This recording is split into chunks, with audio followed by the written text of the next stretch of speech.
Hi everyone, welcome back again with me and this channel. On today's video, I'm going to show you how to crop video in Capcut. So as you can see here, I've already added a video to my editor page in Capcut, and then what you need to do next to crop the video is click on the edit option and then swipe until you find this edit option. Again, click on this and you'll find the crop menu here. Click on that and then you can just choose the desired size, this desired frame, or you can just free crop the video.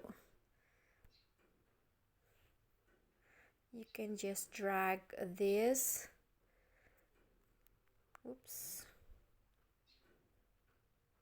into your preferred size like so, and then when you're done, just click on the check icon at the bottom, and yes, you can see here the video has been cropped like this.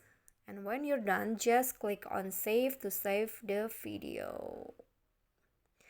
Okay guys, that's all from me. I hope this video is helpful to you. Don't forget to click like, leave a comment, and subscribe our channel. See you on the next tutorial. Bye bye.